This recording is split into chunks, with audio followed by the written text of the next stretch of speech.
অনেক তীৰ্থত তুমি কৰিলা ভ্ৰমণ তীৰ্থত তোমাৰ কিছু নাহি প্ৰয়োজন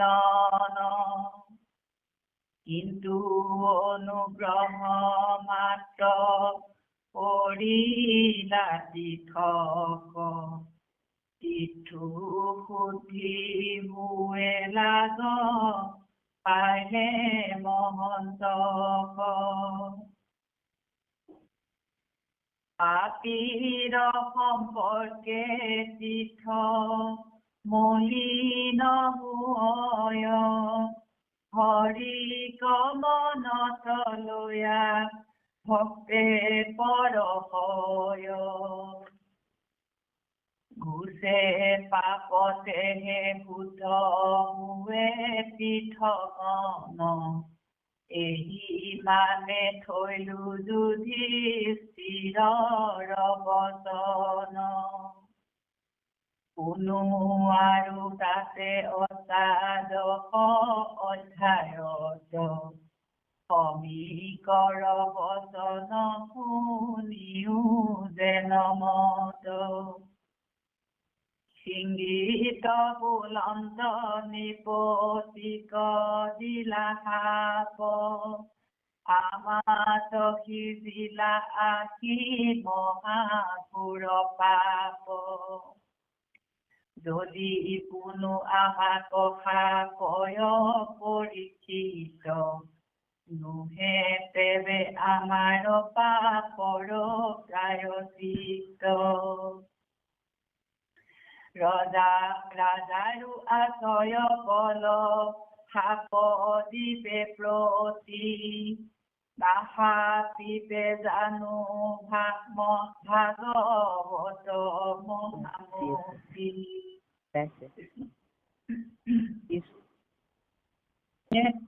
আমি কালি পাইছিলো যে যুধিষ্ঠিৰ কি হব তীৰ্থও যিহেতু শুদ্ধি হব আৰু আমি পাইছে যে যেতিয়া ভগীৰথে গংগাক নমাই আনিবলৈ তেওঁ উপৰি পুৰুষক উদ্ধাৰ কৰিবৰ কাৰণে তেওঁ যেতিয়া গংগাক আনিবলৈ স্থিতি কৰিছিলে তেতিয়া গংগাই কৈছিলে যে মই যাম কিন্তু মইতো পিছত পাপিষ্ঠসকলৰ মানে পৰশ পাই কি হব মইতো মলিয়ন হৈ যাম বা মইও পাপী হৈ যাম গতিকে তেতিয়া মোক কোনে উদ্ধাৰ কৰিব তেতিয়া ভগীৰথে কৈছিলে যে যেতিয়া ভগৱন্তৰ পৰম ভক্তসকলে আহি যে তোমাৰ সেই তীৰ্থত আহি যেতিয়া ভ্ৰমণ কৰিব বা স্নান কৰিব তেতিয়া কি হব সেই গংগা আকৌ পুনৰ পবিত্ৰ হব গতিকে পাপীৰ সম্পৰ্কে তীৰ্থ মলিন হয় হৰিকমনত লয়া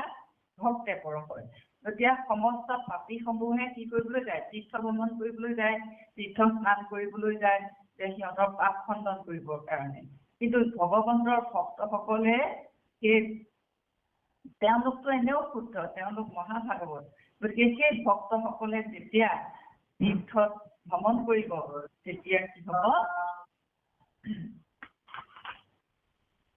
বুজে পাপচয়তেহে শুদ্ধ হৈ তীৰ্থগণ এহি মানে থৈলো যুধিষ্ঠিৰৰ বচন যিহেতু এইখিনি কথা যুধিষ্ঠিৰে বিদুৰৰ আগত কৈ আছে গতিকে পাপীসকলৰ সান্নিধ্যত যেতিয়া তীৰ্থ মলিন হয় তেতিয়া কি হয় যেতিয়া ভগৱন্তৰ হৃদিস্থিত কৰি যেতিয়া ভকতে সেই তীৰ্থত ভ্ৰমণ কৰিবলৈ যায় তেতিয়া কি হয় সেই তীৰ্থৰ স্থানবোৰো পাপ হোৱা বা মলমতি হোৱা তীৰ্থসমূহ পবিত্ৰ হয় আৰু সেই তীৰ্থ শুদ্ধ হয় বুলি কৈছে আৰু ইমানতে কি হ'ল যুধিষ্ঠিৰৰ বচন বা যুধিষ্ঠিৰৰ কথা ইমানতে থলে পুনু আৰু তাতে অষ্টাদশ অধ্যায়ত সমীকৰৰ বচন শুনিও জনমত আৰু এই একেই অধ্যায়তে অষ্টাদশ স্কন্ধত সমীক মুনিয়ে তেওঁৰ পুত্ৰ সিংহী ঋষিক যি কথা কৈছিলে সেই কথা এতিয়া আমাক কব যিহেতু আমি সকলোৱে জানো যে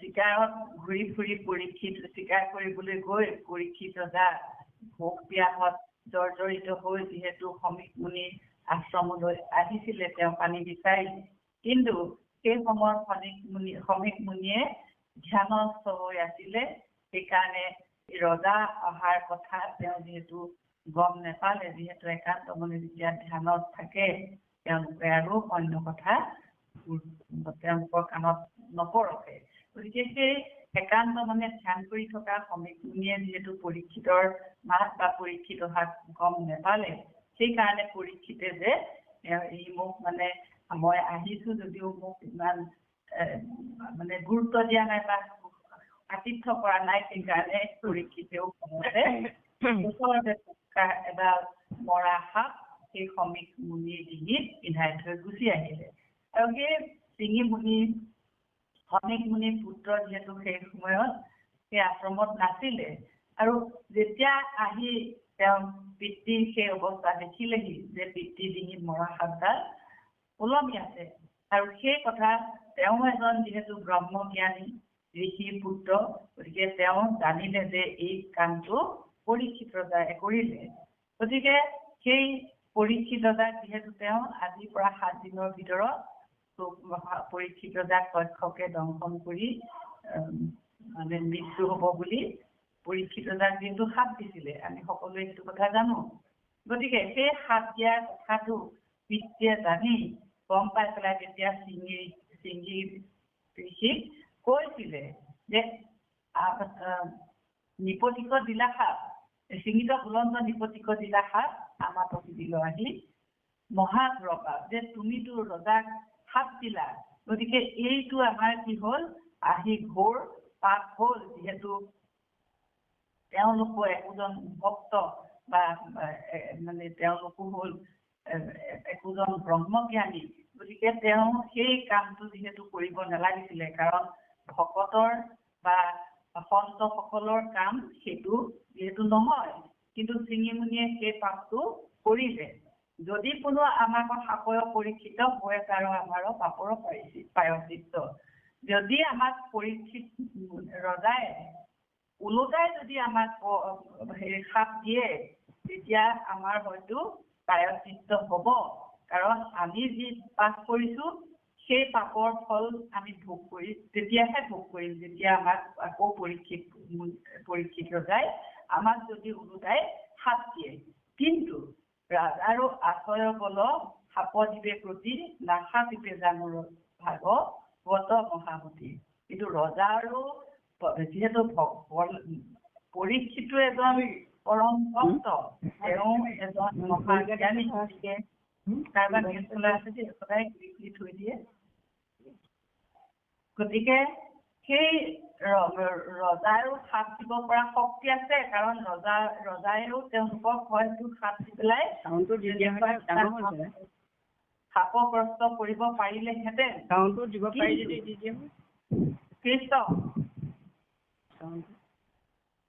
কিন্তু নাসাপিবে জানো মহাভাগৱত মহামতী কিন্তু পৰীক্ষিত হ'ল এজন মহাভাগৱত তেওঁ এজন পৰম সাধু তেওঁ এজন পৰম মানে মহাভাগৱত গতিকে পৰীক্ষিতে কেতিয়াও কৰে তাৰমানে পৰীক্ষিতে কেতিয়াও তেওঁলোকক ওলোটাই সাপ নিদিয়ে কাৰণ এজন ভক্তৰে কেতিয়াও তেওঁ কোনোবাই কিবা অনিষ্ট কৰিলেও তেওঁ তাৰ প্ৰতিকাৰ কৰিবলৈ নাযায় গতিকে সেই কথাটো সমীক মুনিয়ে উত্তৰ আগত কৈছে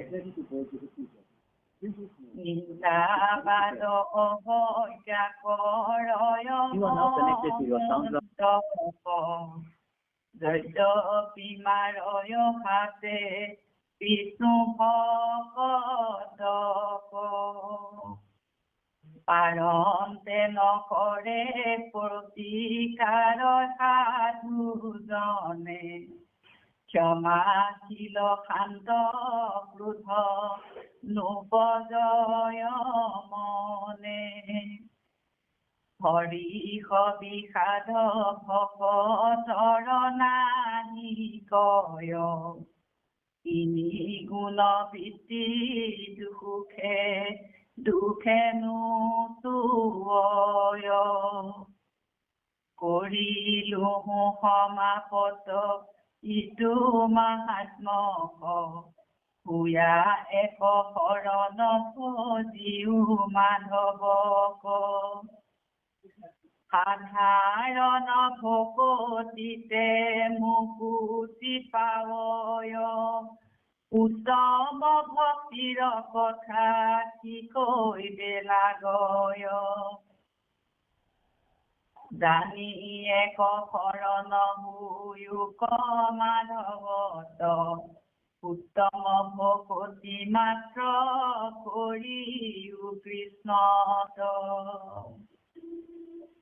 এতিয়া ক'লে যে নিন্দাবাদ অৱজ্ঞা কৰয় মহন্তক যদ্যপি মাৰয় হাতে বিষ্ণু ভকতক যদি কোনোবা পাখণ্ডয়ে সেই ভগৱন্তৰ ভক্তসকলক বিষ্ণু ভক্তক বা মহন্তসকলক যদি কোনোবাই অৱজ্ঞাও কৰে বা কোনোবাই যদি প্ৰহাৰো কৰে তথাপিতো তেওঁলোকে কি নকৰে পাৰণ নকৰে প্ৰতিকাৰ সাধুজনে ক্ষমাশীল শান্ত ক্ৰোধ নোপজয় মনে যে তেওঁৰ তাত শক্তি আছে তেওঁক মানে প্ৰতিকাৰ কৰিব পৰা তেওঁক ওলোটাই বা মাৰ দিব পৰা শক্তি তেওঁৰ গাত আছে কিন্তু তেওঁ সেইটো মানে প্ৰতিকাৰ কৰিবলৈ বা প্ৰতিশোধ ল'বলৈ সাধুজনে কেতিয়াও নেযায় কাৰণ সাধুজন হ'ল সদায় ক্ষমাশীল সদায় শান্ত আৰু তেওঁলোকৰ মনত কেতিয়াও ক্ৰোধ নোপজে তেওঁলোকৰ মন ক্ৰোধান্বিত নহয় যিহেতু আমি সেই সন্ত ভক্তৰ লক্ষণৰ প্ৰথমতেই আমাক 28টা সন্ত ভকতৰ গুণৰ কথা যিহেতু আমাক কৈ আহিছিলে গতিকে সেই তেনেকুৱা ধৰণৰ গুণ থকা সন্তসকলে কেতিয়াও তেওঁলোক যিহেতু সকলোৰে পৰা তেওঁলোক আঁতৰি থাকে গতিকে সেইসকলৰ কেতিয়াও খং ক্ৰোধ বা তেওঁলোকে কাম ক্ৰোধ লোভ মোহ ইতিমধ্যে যিহেতু সেইখিনি তেওঁলোকৰ মনলৈ নাহে তেওঁলোকে কেৱল মাত্ৰ ভগৱন্তকে ভজনা কৰি তেওঁলোকে পৰমানন্দ সুখ লাভ কৰি থাকে গতিকে হৰিষ বিষাদ ভকতৰ নাহি কয় তিনি গুণ বৃত্তি সুখে দুখে নচয় গতিকে তেওঁলোকৰ একো কিবা ভাল পালে বা কিবা সুখ পালে তেওঁলোকৰ একো সুখত আনন্দও নাই আৰু দুখ পালে তেওঁলোকৰ একো দুখতো তেওঁলোকৰ একো মানে বিষাদ তেওঁলোকৰ নাই কাৰণ তেওঁলোকক সেই যিসকল ৰজগুণত বা সতগুণ বা তমগুণত প্ৰবৃত্ত হৈ থাকে সেই সকলৰহে এই মানে দুখ আনন্দ সুখ ভোগ এইখিনি কথা তেওঁলোকৰ আহে কিন্তু যিসকল সন্ত বা যিসকল উত্তম ভক্ত সেইসকল এই তিনি গুণৰ পৰা তেওঁলোক ঊৰ্ধ্বত তেওঁলোক যিহেতু গুণাতীত সেইকাৰণে তেওঁলোকক এই তিনি গুণৰ বৃত্তিয়ে তেওঁলোকক স্পৰ্শ কৰিব নোৱাৰে সেইকাৰণে তেওঁলোকৰ হৰি বিষাদ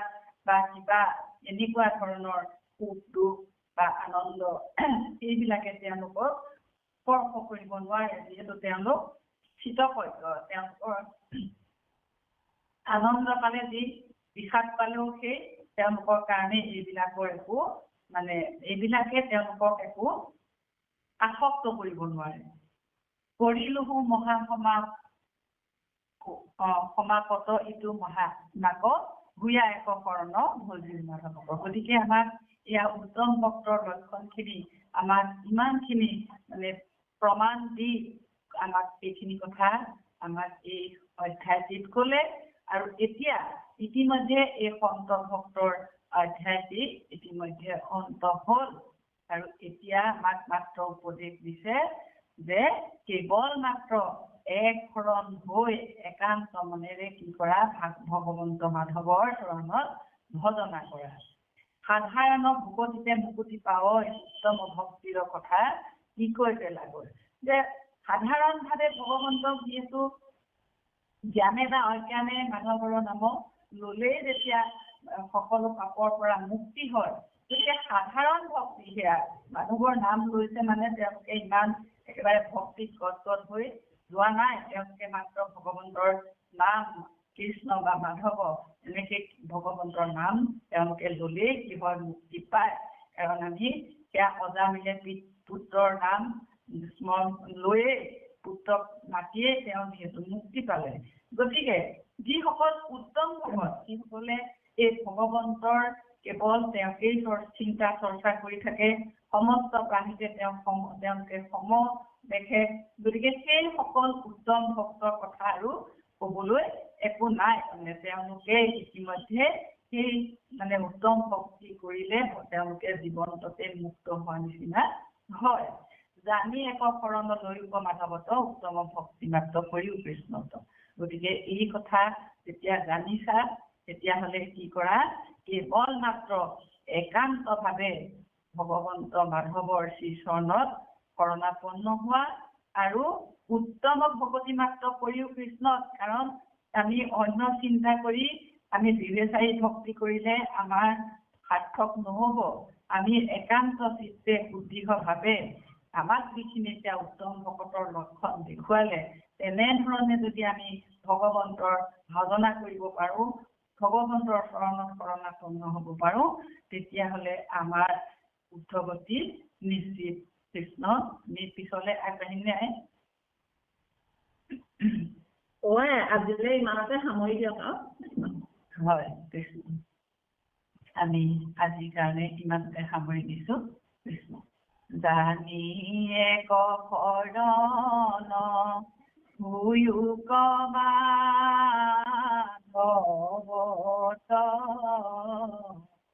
উত্তম ভকতি মাত্ৰ কৰিও কৃষ্ণত। হৰি ৰাম ৰাম ৰাম হৰি ৰাম ৰাম। হয়, আজি মহাপুৰুষ কৃপালু গুৰু শংকৰ গুৰুজনাৰ বিৰচিত ভক্তি ৰত্নাকৰৰ ৰামচন্দ্ৰ ঠাকুৰ দ্বাৰা যি আমাক অসমীয়ালৈ অনুদিত কৰি দিছে, তাৰ পৰা আমি এটা কথাই অনুমান হ'ল যে এই লাষ্টত যিখিনি কথা ক'লে শেষত, সাধাৰণ ভকতিতে মুক্তি পাৱয় উত্তম ভকতিৰ কথা কি কৰিব লাগে। সাধাৰণভাৱে যদি ভকতি কৰে, কৃষ্ণ বুলি ভবাৰ লগে লগে শত্ৰুজনেও বৈৰীভাৱে কৰিলেও ভগৱন্তই তেওঁক কৃপা কৰে। ইমান কৃপাৰ সাগৰ।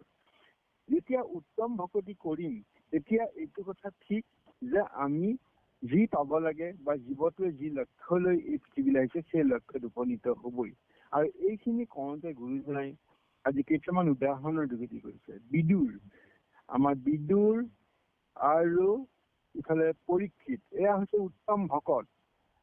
তেওঁলোকৰ উত্তম ভকতৰ কথাখিনি লক্ষণখিনি কেনেকে কৈছে, যুধিষ্ঠিৰে বিদুৰক কৈছে যে তেওঁৰ দৰে মহাভক্ত তীৰ্থ ভ্ৰমণ নিজৰ স্বাৰ্থ সিদ্ধিৰ বাবে নহয়, তেওঁ তীৰ্থক্ষেত্ৰত অনুগ্ৰহহে কৰিছে। আৰু পাপী স্পৰ্শত, পাপী লোকসকলে তীৰ্থলৈ যায় তেতিয়া তীৰ্থখন অপবিত্ৰ হৈ যায়, আৰু ভক্ত এজন গ'লে সেই অশুদ্ধতাটো নাইকিয়া হৈ যায়। কি কাৰণে যে ভক্তৰ নিজৰ হৃদয়তে ভগৱন্ত বিৰাজমান হৈ থাকে। গতিকে সেইকাৰণে বাহ্য তীৰ্থ যাত্ৰাতকৈ অন্তৰ শুদ্ধি শ্ৰেষ্ঠ বুলি কৈছে। অৰ্থাৎ বিদুৰক ক'লে যে তুমি বহুত তীৰ্থ ভ্ৰমণ কৰিলা, কিন্তু তোমাৰ দৰে মহাপুৰুষৰ বাবে কেৱল তীৰ্থলৈ যোৱা প্ৰয়োজন নাই। কাৰণ ভগৱান তেওঁ অন্তৰত আছে, স্মৰণতেই শুদ্ধ আছে, তেওঁ নিজেই যেন এক জীৱন্ত তীৰ্থ।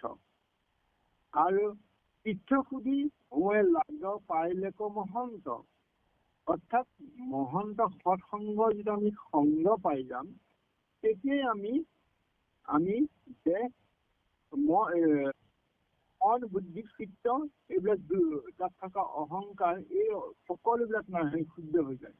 আমি নদী স্নান কৰিলে দেহটো শুদ্ধ হয়, কিন্তু আমাৰ মন বুদ্ধি চিত্ত যদি তাত কালিমা আছে, কলুষিত আছে, কি আমি বপতৰ সংগতহে পাম। সেইকাৰণে আমাৰ কৈছে পাপীৰ সম্পৰ্কে তীৰ্থ মলিন হৈ, গতিকে পাপীৰ সম্পৰ্কত তীৰ্থবিলাকে গৈ তাত মলিনহে হয়, আৰু ভকতে গৈ তাক সদায় পবিত্ৰ কৰি থাকে। আৰু এটা কথা যে হৰিক মনত লৈয়া ভক্তে পৰা হয়, অৰ্থাৎ ভক্তৰ উত্তম ভকতৰ যতেই ভগৱানৰ হৃদয়টোৱে উপস্থিত হয় সেই স্থানতেই তীৰ্থৰূপে পবিত্ৰ হয়। হৰিক মনলৈ লৈয়া ভক্তে পৰা হয়, সেই তীৰ্থ পবিত্ৰ স্থানতকৈও চিত্ৰৰ পবিত্ৰতাটোৰ ওপৰত অধিক নিৰ্ভৰশীল। আৰু এজন উত্তম ভকতে তেওঁ নিজেই এক চলন্ত তীৰ্থৰ দৰে, জীৱন্ত তীৰ্থৰ দৰে। গতিকে এই কথাখিনি ইয়াত সুন্দৰকৈ কৈছে। অৰ্থাৎ আমি উত্তম ভকত কোন? বিদু। আৰু বিদুৱে কেনেকৈ উত্তম ভকত হৈছে সেই লক্ষণখিনি আমাক কৈছে। ইয়াৰ পাছত আমি দেখিছিলো যে শৃংগীক পিতৃ শ্ৰমিকীয়ে কৈছিল যে ৰজাই যদি অভিশাপ দিয়ে তেতিয়া আমাৰ প্ৰায়শ্চিত্ত হ'লহেঁতেন, কিন্তু ৰজাইতো অভিশাপ নিদিয়ে। সেই ৰজাখন পৰীক্ষিত, তেওঁ কেতিয়াও ভক্তৰ প্ৰতি বা অন্যৰ প্ৰতি প্ৰতিশোধ লোৱাৰ শক্তি আছে, কিন্তু তেওঁ ইমান সহিষ্ণু পৰীক্ষিত যে তিৰস্কৃত বা শাপ পালেও অৱজ্ঞা কৰিলেও তেওঁ প্ৰতিকাৰ নকৰে। অৰ্থাৎ সেয়া হৈছে উত্তম ভকতৰ লক্ষণ। উত্তম ভক্তৰ লক্ষণটো কি? পাৰন্তে নকৰে প্ৰতিকাৰ সাধুজনে, ক্ষমাশীল শান্ত ক্ৰোধ নুপুজয় মনে। ইমান সুন্দৰকৈ আমাক কৈছে। উত্তম ভকত হবলৈ হলে পৰীক্ষিত উদাহৰণে আমাক বুজাই দিছে। আৰু শেষত কৈছে তিনি গুণ বৃত্তি সুখে দুখে নচয়, কৰিলেও সমাপতি ইটো মাহাত্মক। অৰ্থাৎ উত্তম ভকত সেইজনে যিজনে তিনি গুণ অতিক্ৰম কৰি, সত্য ৰজ তম অতিক্ৰম কৰি নিৰ্গুণত অৱস্থান কৰে। আৰু সেয়ে তেওঁলোকৰ স্বভাৱতে সুখ দুখ, পোৱা নোপোৱা, আনন্দ বা দুখত তেওঁলোকে ব্যক্তিত নহয়, তেওঁলোকে স্থিতপ্ৰজ্ঞ হৈ পৰে। গতিকে সেয়া হৈছে উত্তম ভকতৰ এক লক্ষণ। আৰু সেইকাৰণে কোৱা হৈছে আমি উত্তম ভকত হবলৈ চেষ্টা কৰা উচিত। আৰু উত্তম ভকতৰ যি লক্ষণ, সেই লক্ষণসমূহে আমাক সোঁৱৰাই দিছে যে তোমালোকে উত্তম ভকত হবলৈ প্ৰয়াস কৰা। সাধাৰণ ভকতিতে মুকুতি পাবা, কিন্তু উত্তম যদি ভকত হোৱা তেতিয়া কিমান লাভ হব, আমাৰ আত্মাই কিমান শান্তি পাব, আত্মাই পৰম পদ প্ৰাপ্তি হবলৈ কিমান সুবিধা হব, এই কথাখিনিকে ইয়াত আলোচনা কৰা হল। মই মাত্ৰ ইয়াতে কেইটামান কথা, ৰহস্য কথা কেইটামান ইয়াত ক'ব খুজিছো। আমাৰ মনৰ সংশয়, ভকতৰ মনৰ কিছু সংশয়ৰ কথা মই ক'ব বিচাৰিছো। এই যে যুধিষ্ঠিৰ ৰাজাই বিদুৰক ক'লে যে বিদুৰ দুৰ্যোধনৰ অত্যাচাৰ, অন্যায়, অনীতি আৰু অন্য হাতেদি চকু মুদা কুলিৰ ভাও, পুত্ৰ স্নেহত অন্ধ, দুই প্ৰকাৰে অন্ধ আছিলে তেওঁ। চৰ্মচক্ষুৰো অন্ধ, অন্য হাতেদি পুত্ৰৰ মোহত মোহগ্ৰস্ত হৈ তেওঁ পৰমাৰ্থ বিষয়তো অন্ধ। বিদুৰে এই সকলো ত্যাগ কৰি গুচি গৈছিল। যোৱাৰ পিছত যুধিষ্ঠিৰ মহাধাৰ্মিক ৰাজা হল। তেওঁ গম পালে উদ্ধৱৰ মুখেদি, গতিকে তেওঁ ঘূৰি আহি শান্তিৰে যুধিষ্ঠিৰৰ ধৰ্ম ৰাজ্যত বাস কৰিব পাৰিলেহেঁতেন, কিন্তু তেওঁ তাকে নকৰিলে। আহি ছলনা কৰি যুধিষ্ঠিৰৰ লগত মাত্ৰ এদিনহে থাকিলে, আৰু ৰাতিয়েই ধৃতৰাষ্ট্ৰক লৈ পলায়ন কৰিলে। অৰ্থাৎ ধৃতৰাষ্ট্ৰ তেওঁৰ ককায়েক আছিলে বিদুৰৰ। শেষত তেওঁ যাতে বৈৰাগ্য ভাৱ আনি সংসাৰৰ প্ৰতি মোহমুক্ত কৰাই, ককায়েক তেওঁৰ মোহভংগ কৰাই তেওঁকো যাতে মুক্তি কৰাব পাৰে, তাৰ কাৰণে এই বিদুৰে তালৈ আহিলে। আৰু আহি যুধিষ্ঠিৰৰ ধৰ্ম ৰাজ্য চাবলৈ নহয়, বৰঞ্চ তেওঁৰ ককায়েকক মোহমুক্ত কৰি তেওঁকো যাতে মুক্ত কৰিব পাৰে তাৰ কাৰণে তেওঁ আহিলে আৰু ৰাতিয়েই এওঁক লৈ গুচি গ'ল। দ্বিতীয় কথাটো হ'ল যে পৰীক্ষিত মহামান্য ভগৱন্তৰ নাতি, অৰ্জুনৰ পুত্ৰ ধৰ্মৰাজৰ নাতি, এই মহামান্য ৰজাজনে কি কাৰণে সবিক মুনিৰ ডিঙিত মৰা সাপটো দি দিলে? দিব লাগে জানো? কিয় দিলে? আৰু মৰা সাপটো ক'ত পালে? সিঙিয়ে আশ্ৰমখন সাৰি পুচি ধুনীয়া কৰি থৈ পেলাই গা ধুবলৈ যায়। তেনেস্থলত হঠাৎ মৰা সাপডাল ক'ৰ পৰা ওলাল তাত? এইবোৰ ৰহস্য।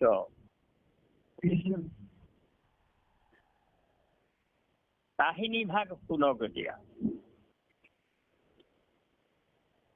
16 বছৰ বয়সত পৰীক্ষিতক ৰজা পাতিলে যুধিষ্ঠিৰে। ৰজা পাতি তেওঁক এটা শপত দি থৈ গ'ল যে পৰীক্ষিত, ৰাজভঁৰালত এটা বাকচত তলা মাৰি থোৱা আছে, তুমি সেই বাকচটো কাহানিও নুখুলিবা। 16 বছৰ তেওঁ ৰাজত্ব কৰিলে।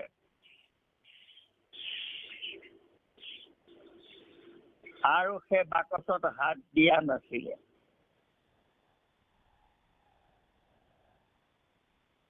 ষোল্ল বছৰৰ পিছত পৰীক্ষিতৰ 36 বছৰ বয়স হৈছেগৈ। তেতিয়া তেওঁ হঠাৎ মন গ'ল যে মই মৃগয়া কৰিম। আৰু সেই মৃগয়ালৈ যোৱাৰ আগদিনা তেওঁ ৰাজভঁৰালটো চাবলৈ গ'ল। গৈ পেলাই সেই যে 16 বছৰৰ আগতে যুধিষ্ঠিৰে তলা মাৰি থোৱা বাকচটো খুলিবলৈ হাক দিছিলে, হঠাৎ তেওঁৰ মনত ধৰে, ককাইনো মোক এই বাকচটো কেলে খুলিবলৈ হাক দিলে? তেতিয়া মই ল'ৰা মানুহ কাৰণে বোধ হয় মোক হাক দিছিলে, গতিকে কিনো আছে ইয়াত চাওঁ। এই বুলি তেওঁ বাকচটো খুলি দিলে। খোলাৰ লগে লগে তাত দেখা পালে এটা সোণৰ মুকুট, সোণৰ ৰাজমুকুট। তেওঁ ভাবিলে, ককাই, এই সোণৰ মুকুটটো মই কেনেবাকৈ হস্তিনাৰ পৰম্পৰা উলংঘা কৰি সেই ৰাজমুকুটটোৰ ঠাইত মই এই সোণৰ মুকুটটো কেনেবাকৈ পিন্ধিম বুলি ককাই হাক দিলে মোক এইটো খুলিবলৈ। কাৰণ মই হস্তিনাৰ পৰম্পৰাগত যি ৰাজমুকুট, মই সেইটোহে মই পিন্ধিম, কেলে সোণৰ মুকুটটো পিন্ধিম? ককাই মোক ল'ৰা মানুহ কাৰণে সেইদৰে হাক দিছিলে যে কি নহওক এই মুকুটটো ইমান ধুনীয়া, এইটো পিন্ধি পেলাই মই মৃগয়ালৈ যাম। মৃগয়ালৈ যাম যেতিয়া এইটোকে পিন্ধি যাওঁ। লগে লগে পৰীক্ষিতে সোণত থাকিবি বুলি কলিক কৈ থৈছিলে। গতিকে যেতিয়াই সোণৰ মুকুট পৰিধান কৰিলে, কলি মুকুটত সোমাই দিলে আৰু গৈ লগে লগে কলিৰ যি কাম আৰম্ভ কৰি দিলে, কাম ক্ৰোধ লোভ মোহ চাৰি পুত্ৰ জাত। সমীক মুনিয়ে তপস্যাৰত পিয়াহ লাগিছে ৰজাৰ পানী খাবলৈ পানী বিচাৰিছে সমীক মুনি ধ্যানস্থ তেওঁ চকু নেমেলা দেখি এই ক্ৰোধ ওলাই ততালিকে তেওঁৰ মগজুত ক্ৰিয়া কৰিলে খং উঠি গল ভণ্ড ঋষি ভণ্ডামি কৰিছ মই ৰজা মোক তই মাত দিয়া নাই এই বুলি মৰা সাপটো ডিঙিত দি দিলে চিন্তা কৰক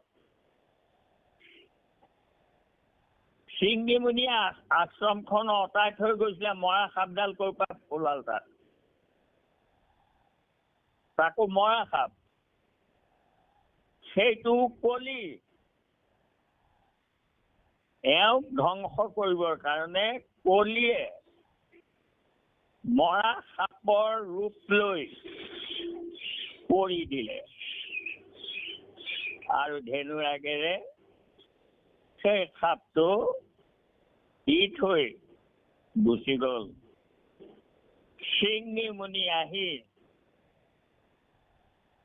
এই সাপ যিটোৱে ডিঙিত দিছে তাক এসপ্তাহৰ ভিতৰত তক্ষকে দংশন কৰিব বুলি অভিশাপ দিলে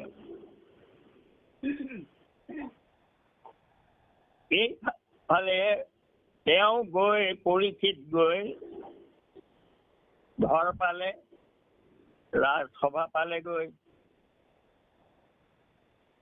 এইফালে এই হেৰিয়াৰ সিংহী মুনিৰ কান্দোনত সাৰ পায় তাৰমানে ধ্যান ভংগ হয় সমীকে কলে বোপাই কি হল তেতিয়া তেওঁ কলে মই এনেকে তোমাৰ ডিঙিত যি এই সাপ দিছিলে তাক মই এসপ্তাহৰ ভিতৰত তক্ষকে দংশন কৰিব বুলি মই অভিশাপ দিলো তেতিয়া এওঁ ঋষিয়ে কান্দিব লাগিলে কি কৰিলি বোপাই এই মহা ধাৰ্মিক ৰজা পৰীক্ষিত তেওঁ এই কামটো কৰিছিলে তেওঁ কৰাইছিলে কলিয়ে গতিকে তই তেনেকুৱা এজন ৰজাক অভিশাপ দিলি যি হল হল আপুনি কথা পাতি থকা ব্যক্তিজনে এতিয়া এই মুহূৰ্ততে খবৰ দে গৈ তেওঁক যে তোমাক এনেকৈ সাপ দিয়া হল গতিকে তুমি তোমাৰ মুক্তিৰ কিবা উপায় কৰা যদি কৰি লোৱা এসপ্তাহত সৰ্পই দংশন কৰিব তক্ষকে ইতিমধ্যে পৰীক্ষিত গৈ ৰাজসভা পাই মুকুটটো খুলিলে খুলি দিয়াৰ লগে লগে চাককে মনত পৰিলে মই কি কৰিলো কাৰণ কলিয়েহে কৰাইছিলে মই কি কৰিলো মই ঋষিৰ ডিঙিত মৰা সাপ দিলো হে ঋষি মোক অভিশাপ দিয়া মোক অভিশাপ দিয়া সেই মৰা সাপে জীয়াই আহি মোক দংশন কৰক এই বুলি কান্দি কাটি থাকোতে এওঁ সিংহী মুনিৰ তাৰমানে লগৰীয়াই গৈ খবৰ দিলে যে তোমাক এনেকৈ অভিশাপ দিয়া হৈছে আৰু তেতিয়া পৰীক্ষিতে হাতযোৰ কৰি অঞ্জলি পাতি সেই অভিশাপ গ্ৰহণ কৰিলে মোৰ উপযুক্ত অভিশাপ হৈছে বুলি কৈ পৰীক্ষিতে সেই অভিশাপখিনি শিৰ পাতি ললে আৰু লৈ তাৰপিছত তেওঁ তাৰ মুক্তিৰ উপায় বিচাৰিলে মৃত্যু ভয় গুচিবলৈ তেওঁ বিচাৰিলে আৰু ভাগৱত শ্ৰৱণ কৰি তেওঁ মুক্ত হৈ গল গতিকে এই যে কথাখিনি যে পৰীক্ষিতেনো সাপটো কেলে দিলে নহয় দিয়ালে। কিয় দিয়ালে? কাৰণ পৰীক্ষিতে কলিক নিগ্ৰহ কৰিছিলে আৰু কলিয়ে থাকিবলৈ ঠাই বিচাৰিছিলে। যে সোণত থাকিবি বুলি ক'লে যুধিষ্ঠিৰে তেওঁক তাৰমানে কেনেবাকৈ মোহগ্ৰস্ত হয় এইটো পিন্ধে বুলি বাকচটো খুলিবলৈ হাক দিলে। সেইটো জৰাসন্ধক মাৰি আনি থোৱা সেই সোণৰ মুকুটটো।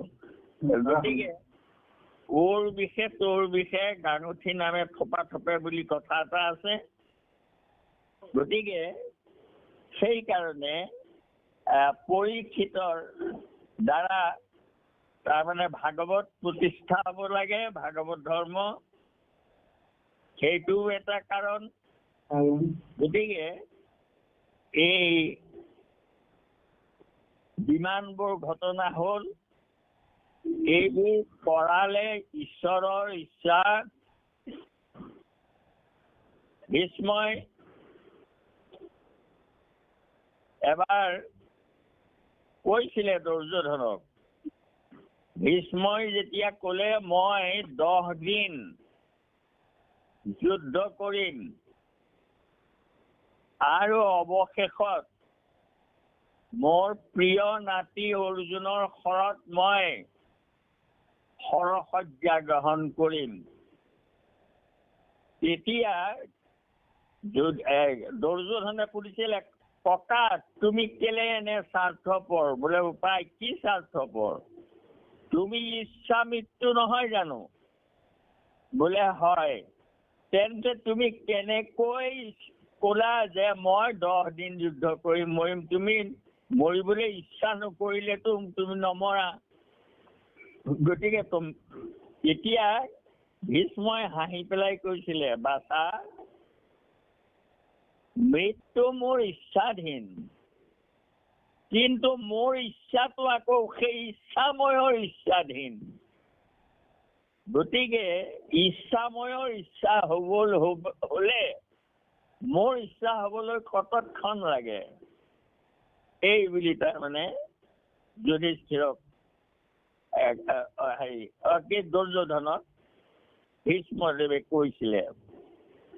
আৰু সেই যেতিয়া এই পাণ্ডৱে শৰসজ্ঞাত পৰি থাকোতে সকলো তালৈ গৈছিলে, তেতিয়া ভীষ্মই আঙুলি নিৰ্দেশ কৰি কৃষ্ণক দেখুৱাই কৈছিলে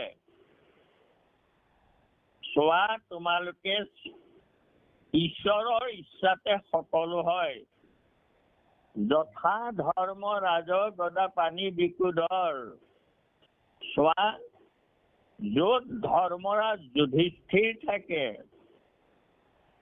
য'ত মহাপৰাক্ৰমী ভীম থাকে,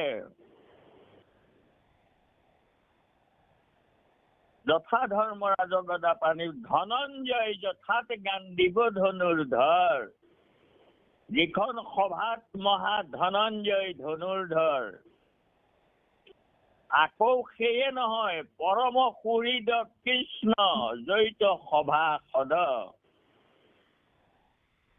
য'ত ভগৱন্ত নিজে য'ত সভাসদ, ভীষ্মই কৈছে গদাপাণি বিকুধৰ, ধৰ্মৰাজ যুধিষ্ঠিৰ, মহাধনুৰ্ধৰ অৰ্জুন আৰু পৰম সুহৃদ কৃষ্ণ যাৰ সুহৃদ সভাসদ, পৰম সুহৃদ কৃষ্ণ জয়িত সভাসদ, দেখিও আশ্চৰ্য কিন্তু তথাতে আপদ। সেইখন সমাজলৈ জানো আপদ আহিব লাগে? কিন্তু তাতেই আপদবোৰ হয়। কিয়?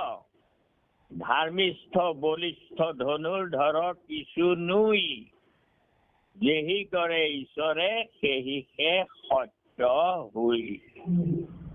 কৃষ্ণ এই কথাখিনি মই তাৰমানে পৰীক্ষিতৰ কিয় হ'ল এই কাহিনীবোৰ, এইবোৰ ঈশ্বৰৰ ইচ্ছাত হ'ল। ভাগৱত ধৰ্ম প্ৰতিষ্ঠা হ'ব লাগে, ভাগৱত আহিব লাগে। আৰু পৰীক্ষিতে যদি তেনেকৈ শাপগ্ৰস্ত নহয়, তেতিয়া তেওঁ ভাগৱত শুনিবলৈ ইচ্ছা নকৰিলে হয়।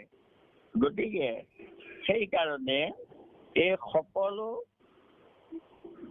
কলি যুগৰ মানুহৰ মংগলৰ কাৰণে, আমাৰ মংগলৰ কাৰণে এই ঘটনাবোৰ ঘটালে প্ৰভু ভগৱন্তই। তেওঁৰ গুণনাম প্ৰতিষ্ঠা কৰাবৰ কাৰণে এইবোৰ ঘটনা ঘটাইছিলে। ঈশ্বৰে সেয়ে সত্য। গতিকে যি কি নহওক, মই এইকণতে সংযোগ